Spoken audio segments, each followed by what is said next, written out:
Welcome to this explainer. If you're tasked with identifying users, stopping fraud, or just locking down your platform, you already know that not all fingerprinting solutions are created equal. So today, we're going to take what is usually a super dense, highly technical checklist and transform it into a really actionable roadmap for evaluating browser fingerprinting APIs.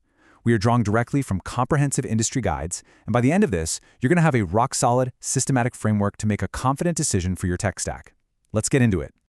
Okay, let's kick things off with the really high-stakes question: what actually happens when you choose the wrong API? Because look, it's not just a minor technical hiccup. We're talking wasted development time, incredibly poor detection rates, and frankly, severe legal exposure if you happen to mishandle user data. It's a foundational decision, and getting it right is absolutely critical for both your platform's security and your user's experience. To navigate all this, here's our agenda. 1. The API landscape. 2. 7 dimensions of evaluation. 3. A step-by-step comparison process. And 4. Common evaluation pitfalls. All right, jumping right into Section 1, the API landscape. First up, we have client-side-only solutions. Think of open-source tools like Fingerprint.js or Creep.js. These run entirely within the user's browser, which is great because there are zero server costs, you keep total control of your data, and they are extremely privacy-friendly. But there's always a but, right?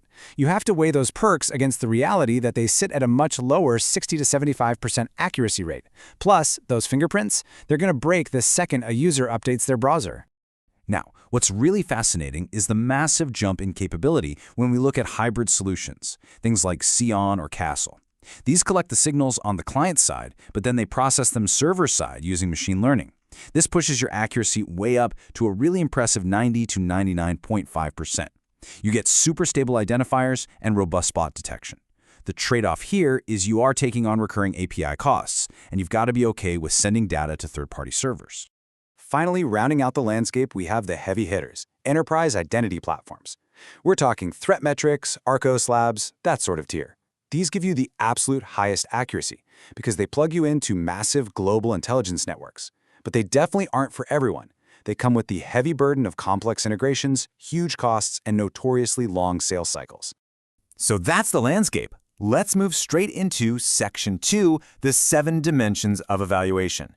Dimension 1 is identification accuracy. And listen, it is never just a single percentage point. You have to break it down. Separating your true positives from false positives is literally the difference between seamless revenue recovery and just a mob of angry, blocked, legitimate users.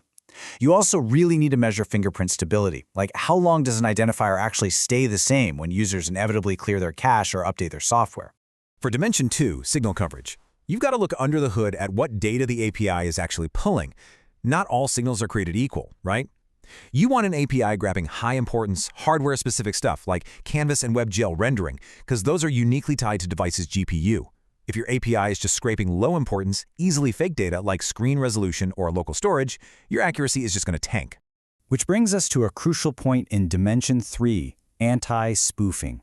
Look, anyone can collect a fingerprint, but can your API tell when a device is actively lying to it?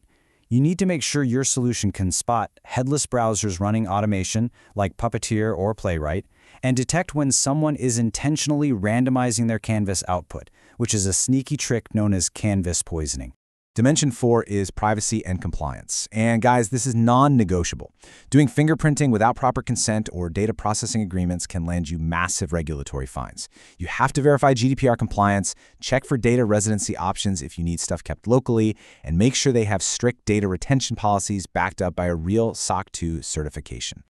Okay, I absolutely love Dimension 5 developer experience. The ultimate way to test this is the 4-hour integration benchmark. Basically, hand the API docs to a developer who's never seen them before and give them exactly 4 hours. Then, meticulously track the support tickets they open, the weird bugs they hit, and how clear the error codes actually are. Clunky documentation will secretly cost you thousands in burned engineering hours. Dimension 6 focuses on performance and reliability. Basically, the actual impact this has on your live site. The most amazing fraud detection in the world is totally useless if it crashes your checkout page. Keep that client-side script size under 50 kilobytes GIZID so you don't choke the main thread, and make sure the API response time stays well under 100 milliseconds. You do not want users feeling that lag. Wrapping up our dimensions is total cost of ownership. You have to look way past the initial sticker price here. You've got to factor in the developer hours for that first integration, the ongoing maintenance, and most importantly, the massive opportunity cost of false positives. Seriously, a quote-unquote cheap API that blocks 5% of your paying customers is actually bleeding you dry. With our framework set, let's talk execution in Section 3, the step-by-step comparison process. Here is your exact 5-step battle plan. Step 1, define your strict requirements. Step 2, shortlist just 3 to 4 candidates. Please don't try to boil the ocean here. Step 3, run a technical POC. Step 4 is literally the most important. Evaluate your top 2 on real live traffic for at least 2 weeks so you capture the difference between a random Tuesday and a busy Saturday. And finally, Step 5, assess the vendor's long-term viability. Let's move to our final section, Section 4, Common Evaluation Pitfalls. The absolute biggest trap we see people fall into is Pitfall 1, blindly trusting vendor accuracy claims. Naturally, every vendor is going to promise you 99% accuracy, but you have to test it on your turf. Accuracy fluctuates wildly based on your specific audience's browser distribution, their devices, and whether they use privacy tools. Run your own standardized tests across incognito modes and VPNs because we are currently locked in a massive spoofing arms race. As this quote nails it, a fingerprinting API that works well today may be defeated by tomorrow's anti-detect browser update. Evaluating a vendor's research agility, meaning how fast they patch new loopholes, is honestly just as critical as the actual tech they're selling you right now. And speaking of that arms race, you absolutely must test your candidates against anti-detect browsers. These are specialized tools, think multi-login, GoLogin, Dolphin Ante, built from the ground up to spoof fingerprints. You need to intentionally feed traffic from these tools into your shortlisted APIs to see if they actually flag the environment as spoofed or at least recognize it as a highly suspicious profile. Then there's Pitfall 4, optimizing cost versus value. Going for a free or dirt cheap API is almost always a classic false economy. Look at it this way. A free solution catching 70% of fraud versus a $200 a month solution catching 99%, that premium API is going to pay for itself 100 times over in prevented chargebacks and saved manual review time. Lastly, Pitfall 5, please do not forget your mobile traffic. Mobile browsers have a completely different fingerprinting ecosystem than desktop. If mobile's a big chunk of your traffic, you have to run specific tests on iOS Safari, Chrome for Android, and those notoriously weird in-app browsers. They behave so differently than a standard desktop setup. So, as we bring this all together, remember that the ultimate goal isn't just finding the most aggressive, heavy-handed tracker. There's literally no universal best API out there. The best one is simply the one that perfectly balances accuracy, privacy compliance, and usability for your unique traffic.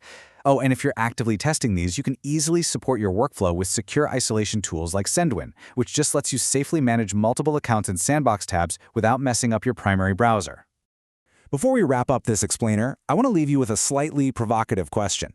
If you audited your current fingerprinting API right now, today, against these 7 dimensions, how many blind spots do you think you'd actually uncover? I really encourage you to challenge your current setup, take this framework, and let it spark your next evaluation. Thanks so much for joining me on this deep dive, and I will see you in the next explainer.